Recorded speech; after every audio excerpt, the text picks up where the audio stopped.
But faith simply means a belief, a persuasion, a conviction based on the things that we've heard. Yeah.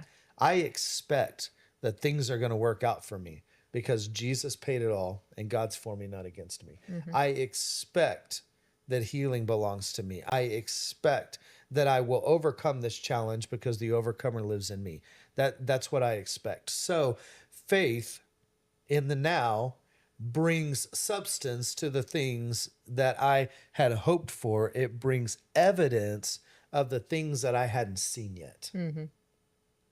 So that's a simple definition of what faith is. It says, without faith, it is impossible to please him. For he who comes to God must believe that he is, must believe that he exists, and that he is a rewarder of those who diligently seek him. That God is a rewarder. So I want to look at this. What's the only place in Scripture that it says God was pleased? There's actually two. Two places in Scripture, and they both say the same thing, where God was pleased. In Isaiah chapter 53, verse 10, it pleased the Lord to bruise him. Yeah. It pleased God to bruise Jesus. So we take that in many cases when we read, without faith, it's impossible to please God, and we take it in the negative.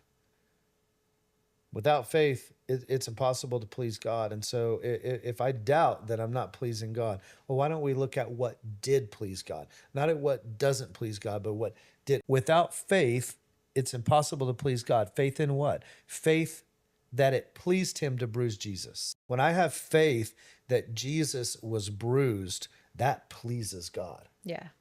Because it pleased God to bruise him. The other place that it says it in Scripture is when Jesus was baptized by John. He comes up out of the water and he says, "This is my beloved Son in whom I am well pleased."